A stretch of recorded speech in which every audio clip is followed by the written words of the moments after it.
Hello student and viewers, আমি অভিমন্যু। আর আজকে যে বিষয়ের উপর আমরা আলোচনা করব সেটা হচ্ছে সোয়াট অ্যানালাইসিস।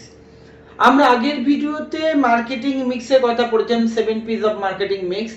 ওই 7 পিস অফ মার্কেটিং মিক্সটা সেটা হচ্ছে মার্কেটিং স্ট্র্যাটেজি তৈরি করতে কাজে লাগে। আর আজকের পড়ব যে বিষয়ের ওপর ভিত্তি করে, যে অ্যানালাইসিসের উপর ভিত্তি করে কোনো কোম্পানি তার মার্কেটিং স্ট্র্যাটেজি তৈরি করে, সেই অ্যানালাইসিস অর্থাৎ সোয়াট অ্যানালাইসিস। তো চলুন দেখা যাক আজকে আমাদের এজেন্ডাটা কি কি থাকছে। আজকে যে বিষয়গুলোর উপর আমরা পড়বো সেটা হচ্ছে what is Swat analysis, Swat analysis কি, ইউজেস অফ সোয়াট অ্যানালাইসিস, কোথায় কোথায় সোয়াট অ্যানালাইসিসটা ব্যবহার করা হয়, কিসের জন্য ব্যবহার করা হয়, ফ্যাক্টরস অফ সোয়াট অ্যানালাইসিস, কি কি ফ্যাক্টর সোয়াট অ্যানালাইসিসে রয়েছে, আর এর conclusion. What is SWOT analysis? SWOT analysis is a strategic planning technique used to help a person or organization identify strengths, weaknesses, opportunities and threats related to business competition or project planning. অর্থাৎ কি বলছে, SWOT analysis একটা strategic planning technique যা কোনো মানুষ বা কোনো অর্গানাইজেশনকে তার স্ট্রেংথ কি আছে, উইকনেস কি আছে, দুর্বলতা কি আছে, কি কি অপরচুনিটি আছে মার্কেটে, আর মার্কেটে তার কি কি থ্রেট আছে, সেই জিনিসগুলো চেনাতে সাহায্য করে। এবং এই জিনিসগুলোর উপর বেস করেই একটা কোম্পানি বা একটা অর্গানাইজেশন বা একটা মানুষ কি কি তার এই সমস্যাগুলো আছে আর সুবিধাগুলো আছে, এর ওপর কিন্তু বেস করেই তারা তাদের নেক্সট যে স্ট্র্যাটেজিক প্ল্যানিং বা মার্কেটিং প্ল্যানিং যেটা তারা করে, সেটা কিন্তু এই চারটের উপর বেস করেই করা হয়। ইউজেস অফ সোয়াট অ্যানালাইসিস, সোয়াট অ্যানালাইসিস গুলো কেন ব্যবহার করা হয়? এক হচ্ছে দিয়েছে ক্যাপিটালাইজ অন দ্য স্ট্রেংথস, মানে কোনো কোম্পানি বা অর্গানাইজেশনের স্ট্রেংথটা কি সেইটা আইডেন্টিফাই করা এবং সেই স্ট্রেংথটাকে আরো ইমপ্রুভ কিভাবে করা যায় সেই জিনিসটাকে কিন্তু এগিয়ে নিয়ে যাওয়া, অর্থাৎ স্ট্রেংথের উপরে কিন্তু মেন নজরটা দেওয়া। দুই হচ্ছে কি reduce the effects of weakness, অর্থাৎ উইকনেস আমার যে কি কি আছে, দুর্বলতা কি কি আছে কোম্পানির, সেই জিনিসগুলো খুঁজে বার করে এবং সেই যে দুর্বলতাগুলো সেগুলোকে যথাসম্ভব রিডিউস কিভাবে করা যায় সেই উপর নজর রাখা। তিন, identify opportunities as they appear, অর্থাৎ অপরচুনিটি এই দুটো কিন্তু ইন্টারনালের মধ্যে পড়ছে, আর এই অপরচুনিটি যেটা সেটা কিন্তু এক্সটার্নালের মধ্যে পড়ছে। আমরা এরপরে সেটা দেখব কোনটা ইন্টারনাল কোনটা এক্সটার্নাল। তো কি বলছে, identify opportunities as they appear, অর্থাৎ কি কি অপরচুনিটি আমার মার্কেটে নতুন আসছে সেইগুলোকে আমাকে আইডেন্টিফাই করা এবং সেগুলোকে আমার অ্যাপ্লাই করার চেষ্টা করা। আর 4 নম্বর দিয়েছে acknowledge threats before they hit, অর্থাৎ মার্কেটে কি কি প্রতিবন্ধকতা আসছে ভবিষ্যতে, সেইগুলোকে আগের থেকে আইডেন্টিফাই করা এবং সেইগুলোকে বুঝে নিয়ে সেইগুলো হিট করার আগে আমাকে নিজেকে ঠিক রাখা, এটাই হচ্ছে কিন্তু সোয়াট অ্যানালাইসিসের মেন গুরুত্ব। এবার আমরা পড়ব ফ্যাক্টরস অফ সোয়াট অ্যানালাইসিস। আর সোয়াট অ্যানালাইসিসের ফ্যাক্টর, মেন ফ্যাক্টরগুলো কি কি আছে, কোন কোন ফ্যাক্টর কাজ করে।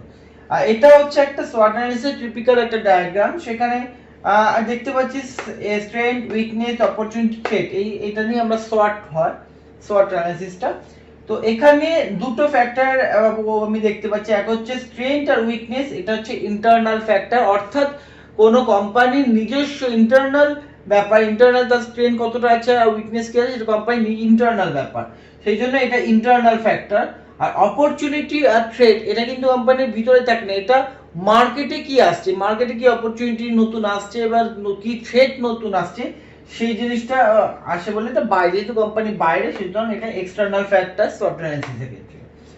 আর এখানে স্ট্রেংথ আর অপরচুনিটি হচ্ছে পজিটিভ দিক, পজিটিভ ফ্যাক্টর এটা, কারণ এটা কোনো গ্রোথের জন্য স্ট্রেংথ আর অপরচুনিটি যার ভালো তার গ্রোথ তত ভালো হবে।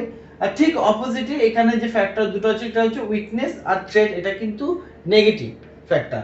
তার মানে স্ট্রেংথ হচ্ছে আমার ইন্টারনাল পজিটিভ ফ্যাক্টর, অপরচুনিটি হচ্ছে এক্সটার্নাল পজিটিভ ফ্যাক্টর, উইকনেস হচ্ছে ইন্টারনাল নেগেটিভ ফ্যাক্টর, আর থ্রেট হচ্ছে আমার এক্সটার্নাল নেগেটিভ ফ্যাক্টর। সুতরাং এই চারখানা ফ্যাক্টরকে ধরে কিন্তু এবং এর উপর টোটাল অ্যানালাইসিসটা করাই চারটে ফ্যাক্টরকে ধরে। এবং এবার আমরা করব কি এই চারটে ফ্যাক্টরে কি কি আছে, প্রত্যেকটার কি কি অ্যাকচুয়াল যে রিজনগুলো আছে, স্ট্রেন্থ কি স্ট্রেন্থ আছে, উইকনেস কি হয়, সেই জিনিসগুলো এবার আমরা জানবো। এবার আমরা পড়বো স্ট্রেন্থ সম্পর্কে। স্ট্রেন্থ হচ্ছে ইন্টারনাল পজিটিভ ফ্যাক্টর, অর্থাৎ কোনো কোম্পানির নিজস্ব ভালো দিক যেটা আছে সেগুলোকে আমরা স্ট্রেন্থের মধ্যে ঢুকাচ্ছি। এক হচ্ছে স্টাফ, কোম্পানির যার যত ভালো স্টাফ আছে বা স্টাফ কোয়ালিটি এবং কোয়ান্টিটি ওয়াইজ তার প্রোডাক্টিভিটি তত বেশি। কাস্টমার বেস, যে কোম্পানি কাস্টমার বেস যত, তার সেলস তত।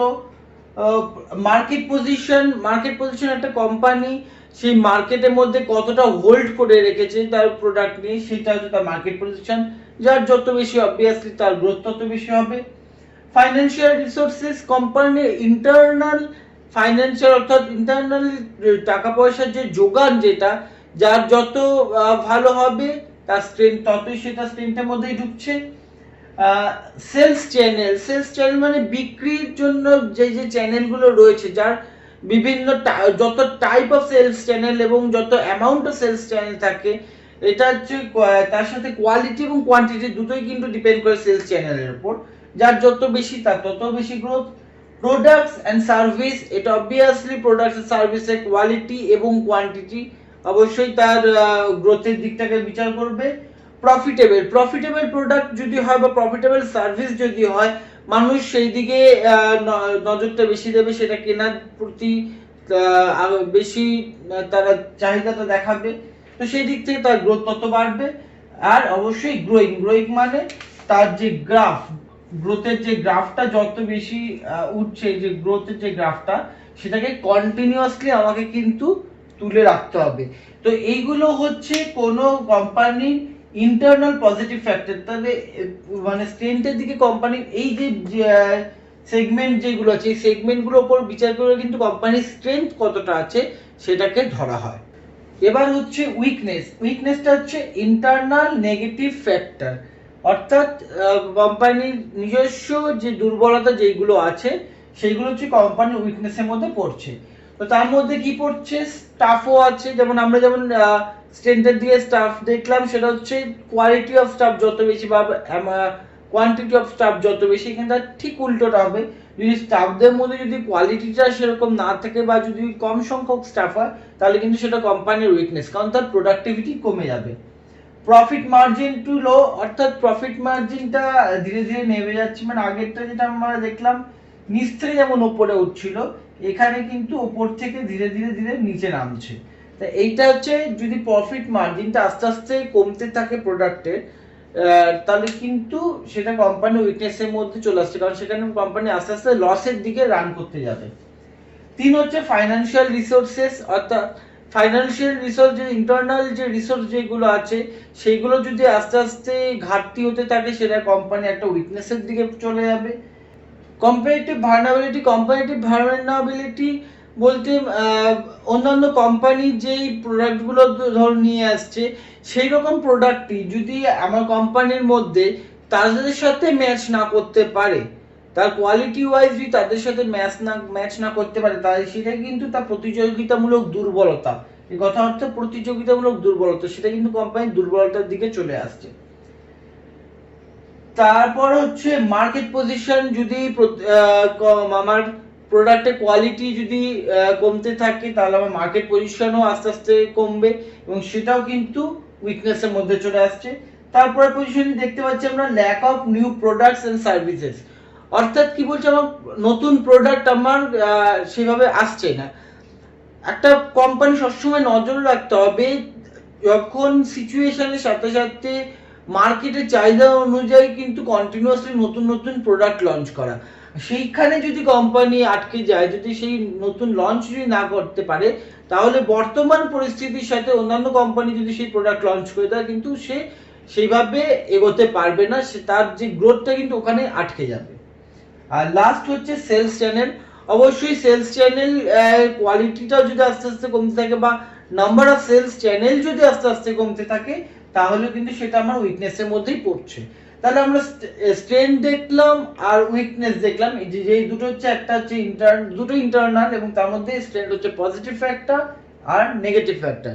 এবার আমরা দেখব এক্সটার্নাল পজিটিভ আর নেগেটিভ ফ্যাক্টর। এবার আমরা পড়বো অপরচুনিটি। এটা হচ্ছে এক্সটার্নাল পজিটিভ ফ্যাক্টর, অর্থাৎ এটা কোম্পানির নিজস্ব নয়, এটা বাইরে মার্কেটে কি কি পজিটিভ জিনিস আসছে, কি সুযোগ আসছে তার উপর কিন্তু এটা বিচার করা হয়। প্রথম আসছে কি নিউ কমপ্লিমেন্টারি মার্কেট, নতুন কোনো বাজার খুলে যাওয়া, সেটা ওয়ে অফ মার্কেটিং, নতুন কোনো প্রোডাক্ট আসছে তার জন্য একটা নতুন বাজার খুলতে পারে, বা কোথাও একটা নতুন মার্কেট প্লেস তৈরি হচ্ছে সেটাও হতে পারে। মানে যে ধরো হচ্ছে নতুন কোনো একটা ওয়ে খুলে যাওয়া, বিক্রির জন্য একটা ওয়ে খুলে যাওয়া, that is called new complementary market, সেটা আমার অপরচুনিটির মধ্যে ঢুকছে। সেকেন্ড হচ্ছে স্ট্র্যাটেজিক অ্যালায়েন্স। স্ট্র্যাটেজিক অ্যালায়েন্স বলতে অন্য কোনো কোম্পানির সাথে আমি যদি একসাথে কাজ করি, কোনো চুক্তির মাধ্যমে কাজ করি, তার ফলে কি কি হতে পারে। এক হচ্ছে ফান্ডিং, মানে অন্য কোম্পানির সাথে যদি আমার চুক্তি থাকে কোনো একটা প্রোডাক্টের ব্যাপারে, সে আমাকে ফান্ডিং করছে, তাতে আমার গ্রোথটাও হচ্ছে। সেলস, সে আমার জিনিস বিক্রির দায়িত্ব নিচ্ছে। ধরা যাক আমি একটা জিনিস বিক্রি করছি, সেটা আমার ডোমেস্টিক্যালি আমি বিক্রি করছি, এবার আমার একটা বাইরে কোনো কোম্পানির সাথে আমার স্ট্র্যাটেজিক অ্যালায়েন্স হলো, সে সেই আমার প্রোডাক্টটা বাইরে বিদেশে গিয়ে রপ্তানি করছে, ফলে আমার সেখানে কি হচ্ছে, সেখানে কিন্তু আমার অপরচুনিটিটা বেড়ে যাচ্ছে, আমার গ্রোথটা বাড়ছে। থার্ড হচ্ছে প্রোডাক্ট আর সার্ভিস, তাদেরও নতুন কোনো প্রোডাক্ট আসতে পারে যেটা তারা বাইরের লোক এখানে বিক্রি করতে চাইছে, আর এখানে আমরা যারা আছি তারা বাইরে বিক্রি করতে চাইছি। আর দুজন যদি একসাথে কাজ করি, তখন ওদেরটা যখন আমরা এখানে বিক্রি করছি, সেখানে ওদের প্রোডাক্টের সেলসের দায়িত্ব আমি নিচ্ছি, ফলে এখানে আমার ব্যাপারটা কি হচ্ছে, আমার আলটিমেটলি ডোমেস্টিক মার্কেটে আমার প্রোডাক্টের সংখ্যা এবং সার্ভিসের সংখ্যা কিন্তু বেড়ে যাচ্ছে। আর এটা 4 নম্বর হচ্ছে মার্জার অর অ্যাকুইজিশন। একই ব্যাপারটাই অন্য কোনো কোম্পানির সাথে আমি মার্জ করে যাচ্ছি, মানে একসাথে আমরা কাজ করছি, বা অ্যাকুইজিশন কে বলছি, অন্য কোনো কোম্পানিকে আমি ডাইরেক্টলি পুরোপুরি কিনে নিচ্ছি। মানে এইগুলো যেমন টাটাকে বলা যায়, টাটা কিন্তু অ্যাকুইজিশন করেছে, যেমন আমরা যেটা জাগুয়ার, ল্যান্ড রোভার, এই দুটো কোম্পানি কিন্তু টাটা অ্যাকুইজিশন করে নিয়েছে, মানে জিনিসটা সম্পূর্ণ টাটা নিজে কিনে নিয়েছে, এবং এরকম বহু বাইরের কোম্পানি আছে যারা টাটা কিনে নিয়েছে। ফলে কি হচ্ছে, তারা বাইরে যে দেশে, সেখানে নতুন করে তাদের ইনফ্রাস্ট্রাকচার তৈরি করে নতুন করে তৈরি করতে হচ্ছে না, তাদের কোম্পানিটাই কিনে নেওয়ার ফলে সে ডাইরেক্টলি ওখানে কাজ করতে শুরু করে দিচ্ছে, ফলে তাদের কিন্তু মানে ওয়ে অফ সেলসটা বেড়ে যাচ্ছে। তারপরে এখানে রয়েছে কি মার্কেট পয়েজ ফর গ্রোথ, অর্থাৎ মার্কেট বাজার বৃদ্ধির জন্য রেডি। এটা এমন হতে পারে, সেটা হচ্ছে আমার নতুন চাহিদা আমার বৃদ্ধি পাচ্ছে। যেমন পুজোর সময় কি হয়, পুজো আমাদের এখানে যেমন দুর্গাপুজোর সময় আমাদের নতুন বাজার, একদম সবার চাহিদা, সবাই জামা কাপড় কিনবে, ফলে কি হচ্ছে, আমার বাজার রেডি আছে জামা কাপড় বিক্রি করার জন্য, that is called market poise for growth. আর একটা হচ্ছে কম্পিটিটরস উইকনেস, আমার সাথে যে কম্পিটিটর যারা আছে তাদের যে দুর্বলতাগুলো আছে সেইগুলোকে যদি আমি আইডেন্টিফাই করে আমি সেইগুলো নিজে যদি ঠিকঠাক করতে পারি, তাহলে আমি কিন্তু আমার অপরচুনিটিটাকে আরো বাড়িয়ে ফেলতে পারবো বিক্রির জন্য। তো এইটাই হচ্ছে আমার এক্সটার্নাল পজিটিভ ফ্যাক্টর একটা সোয়াট অ্যানালিসিসের ক্ষেত্রে। এবার আমরা পড়বো থ্রেট সম্পর্কে। থ্রেট হচ্ছে এক্সটার্নাল নেগেটিভ ফ্যাক্টর, অর্থাৎ যেগুলো কোম্পানি বাইরে থেকে, যেগুলো এনভায়রনমেন্ট থেকে যেগুলো আসে, মার্কেটের বিভিন্ন সময় অনেক সমস্যা দেখা যায়, তো সেই সমস্যাগুলো কিন্তু কোনো কোম্পানির পক্ষে থ্রেটের কারণ হয়। তো কি কি সমস্যা, এক হচ্ছে ইকোনমি, অর্থাৎ অর্থনীতি যদি পড়ে যায়, সেক্ষেত্রে কিন্তু সেটা একটা বিশাল সমস্যার কারণ হয়ে যায় যে কোনো কোম্পানির ক্ষেত্রে। লুজ অফ কি স্টাফ, যদি কোনো কোম্পানির মূল যারা কাজ করে, মূল কর্মচারী যাদের উপরে কোম্পানি গ্রোথটা এতদিন ধরে নির্ভর ছিল, তারা যদি কোম্পানি ছেড়ে অন্য কোনো কোম্পানিতে চলে যায়, সেটা কিন্তু একটা বিশাল লস কোম্পানির ক্ষেত্রে। 3 নম্বর হচ্ছে ল্যাক অফ ফাইন্যান্সিয়াল রিসোর্সেস, অর্থাৎ বাইরে থেকে যে ফাইন্যান্সিয়াল রিসোর্স, একটা আমরা এর আগে পড়েছিলাম উইকনেসের ক্ষেত্রে ইন্টারনাল ফাইন্যান্সিয়াল রিসোর্স যদি ঘাটতি হয়, আর এটা কিন্তু বাইরে থেকে যেসব ফাইন্যান্সিয়াল রিসোর্স আসে সেগুলো যদি ঘাটতি হয়, সেটা কিন্তু থ্রেটের মধ্যে পড়ছে। ক্যাশ ফ্লো, এটা হচ্ছে নগদের যোগানটা বাইরে থেকেই অবশ্যই আসে, মার্কেট থেকে নগদের যোগান আসে, সেখানে যদি নগদের যোগান কমে যায়, অর্থাৎ এটা কিন্তু এটার সাথে কিন্তু ইকোনমির একটা সম্পর্ক থাকেই, যদি নগদের যোগান কমে যায় তাহলে কিন্তু কোম্পানির ক্ষেত্রে একটা ক্রাইসিসের অবস্থায় পরিণত হয় সেটা। তারপর হচ্ছে নিউ টেকনোলজি, হট করে একটা কোনো নতুন টেকনোলজি চলে আসলো, এতদিন কোম্পানির যে জিনিস যেগুলো প্রোডাক্টটা যেই রকম ভাবে তৈরি হচ্ছে, নতুন টেকনোলজি আসার পরে তার সার্ভিস বা বলা যায় বা কোয়ালিটি বলা যায় বা কোয়ান্টিটি বলা যায়, অন্য কোনো কোম্পানি যদি সেটা অ্যাকোয়ার করে সেই টেকনোলজিটা, তো তাদের একটা অনেকটা হুট করে বেড়ে যায়, ফলে সেটা কিন্তু একটা থ্রেটের দিকে চলে আসে। তারপরে রয়েছে ইনক্রিজ কম্পিটিশন। অবশ্যই একটা কোম্পানি, কোনো একটা কোম্পানি যদি কোনো একটা নির্দিষ্ট প্রোডাক্ট তৈরি করে, এতদিন তো যদি সে যদি একা তৈরি করে তার একটা মনোপলি বিজনেস থাকে। এবার যদি অন্যান্য কোম্পানিও সেই একই ধরনের প্রোডাক্ট তৈরি করতে থাকে, তাহলে সেটা আস্তে আস্তে ডিউপলি বা অলিগোপলির দিকে চলে যাচ্ছে। তো সেক্ষেত্রে কি হচ্ছে, তার কম্পিটিটর অনেক বেড়ে যাচ্ছে, একই ধরনের প্রোডাক্ট বিভিন্ন কোম্পানি বিক্রি করছে, সুতরাং সেক্ষেত্রে কিন্তু তার চাহিদাটা আস্তে আস্তে কমতে থাকে, বিক্রিটা কমতে থাকে। তারপর রয়েছে নিউ গভর্নমেন্ট রেগুলেশন। কোনো সরকারি কোনো কর বা বিভিন্ন রকম চাপানো যদি হয়, অর্থনীতির সাথেও এটা ইকোনমির সাথে সম্পর্কযুক্ত, অবশ্যই নতুন কোনো নিয়ম, কোনো শর্ত বা কর ইত্যাদির ওপর কিন্তু কোম্পানি সেটা একটা থ্রেটের দিকে এগোয়। তারপর হচ্ছে falling sales.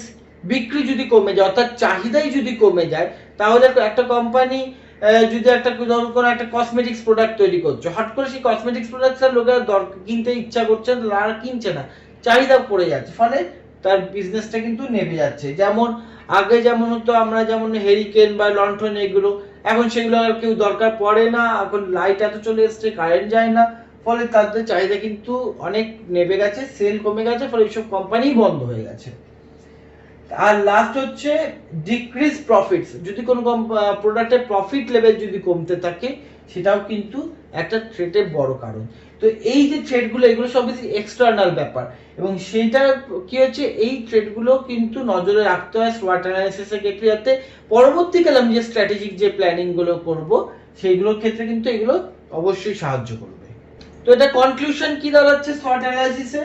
A SWOT analysis is a compilation of your company's strengths, weakness, opportunities and threat. অর্থাৎ SWOT analysis এটা একটা সংকলন কোম্পানির স্ট্রেংথ, মানে তার ক্ষমতা, দুর্বলতা, সুযোগ এবং প্রতিবন্ধকতা, যেগুলো তার একটা সংকলন হিসাবে। The primary objective of a SWOT analysis is to help organization, অর্থাৎ মেইন অবজেক্টিভ SWOT analysis কি, কোনো একটা অর্গানাইজেশনকে সাহায্য করা কিসের জন্য? Develop a full awareness of all factor, সমস্ত ফ্যাক্টরগুলো সম্পর্কে একটা অ্যাওয়ার করে দেওয়া, যেগুলো involve in making A business decision. অর্থাৎ কোনো একটা বিজনেস ডিসিশন, একটা ডিসিশন নেওয়ার জন্য যে ফ্যাক্টরগুলো আছে, সেই ফ্যাক্টরগুলোর ব্যাপারে কোম্পানিকে সাহায্য জানিয়ে দেওয়া, এটা হচ্ছে মেন অবজেক্টিভ SWOT অ্যানালিসিসে। Perform a SWOT analysis before you commit to any sort of company's action। অর্থাৎ কি বলছে, SWOT analysis কে ইউজ করতে কখন, যে কোনো কাজ, কোম্পানির কোনো কাজে যদি চেঞ্জ করার সময়, তার আগে সবসময় SWOT analysis কে অ্যাপ্লাই করতে এটা বলা হচ্ছে। whether you are exploring new initiatives, কোনো নতুন ইনিশিয়েটিভে আমি যদি যাই, বা রিভ্যাম্পিং ইন্টারনাল পলিসিস, বা আমার যে ইন্টারনাল যে পলিসি যেগুলো রয়েছে সেগুলোকেই আবার আমি পুনর্গঠন করি, যেগুলো চলছে সেগুলোকে আবার নতুন করে একটু গঠন করি, বা কোনো নতুন ইনিশিয়েটিভ তৈরি করি, বা কোনো একটা প্ল্যানিং আমি কি হট করে যদি মাঝপথে চেঞ্জ করি। সুতরাং সমস্ত দিক এগুলো করার আগে কিন্তু SWOT অ্যানালাইসিসকে অবশ্যই অ্যাপ্লাই করতে একবার বলা হচ্ছে। 4 নম্বর কি বলছে, use the SWOT analysis to discover recommendations and strategies with a focus on leveraging strengths and opportunities to overcome weakness and threats। অর্থাৎ SWOT analysis কে কখন ইউজ করতে বলা হচ্ছে? মেইনলি যখন আমি নতুন কোনো কৌশল বা নতুন কোনো সুপারিশ যখন আমি নিচ্ছি, আমার স্ট্রেংথ আর অপরচুনিটিকে নজরে রেখে, সেই সময় আমাকে SWOT analysis ইউজ করতে বলা হচ্ছে, যাতে আমি ওভারকাম করতে পারি আমার যে উইকনেস এবং থ্রেট যেটা আছে সেটা। আমার উইকনেস আর থ্রেটস ওভারকাম করার জন্য যে আমি যে কৌশলগুলো নিচ্ছি, কিসের উপর বেস করে? স্ট্রেংথ এবং অপরচুনিটির উপর বেস করে। তো সেই কৌশল বা সুপারিশ যদি নতুন কিছু আমি ব্যবহার করি, তো তার আগে কিন্তু সবসময় SWOT অ্যানালাইসিসকে ব্যবহার করতে বলা হচ্ছে। তো এটা পরে এই কনক্লুশন থেকে এটাই আমাদের দাঁড়ালো সমস্ত কিছু জেনে, যাতে সব কিছু চেঞ্জের, কোনো কোম্পানি কোনো ডিসিশন মেকিং এর জন্য যখন কোনো চেঞ্জেস আমি যখন করতে যাবো, তার আগে কিন্তু আমার এই SWOT অ্যানালাইসিসটা করতে হবে, যাতে কোম্পানির সমস্ত দিকটা ঠিকঠাকভাবে আমি বজায় রেখে এগোতে পারি। তো এই হচ্ছে আজকে SWOT অ্যানালাইসিস। আজকে এ পর্যন্তই থাক। পরবর্তী ভিডিওতে অন্য নতুন টপিক নিয়ে আসছি।